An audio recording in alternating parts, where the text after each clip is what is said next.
सांगलीत आंतरराज्यीय मोटरसायकल चोरटा जेरबंद. स्थानिक गुन्हे अन्वेषण शाखेची मोठी कारवाई.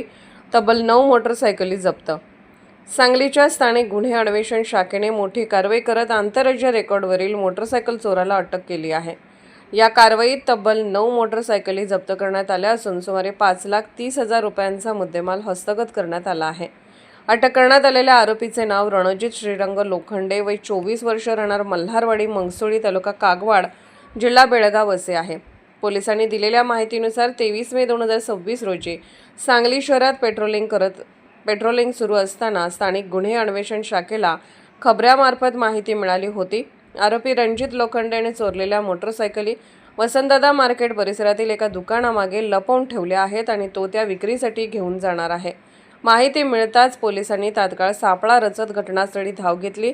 संशयित इसम मोटरसायकल घेऊन जाण्याच्या तयारीत असतानाच पोलिसांनी त्याला ताब्यात घेतले.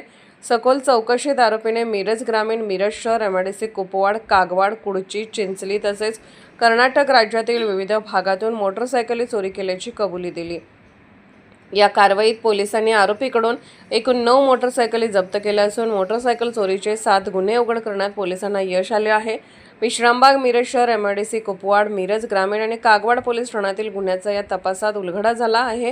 ही कारवाई पोलीस अधीक्षक तुषार दोशी, अपर पोलीस अधीक्षक कल्पना बारवकर, स्थानिक गुन्हे अन्वेषण शाखेचे पोलीस निरीक्षक संजीव झाडे यांच्या मार्गदर्शनाखाली पोलीस उपनिरीक्षक महादेव पोवार यांच्या पथकाने केली आहे.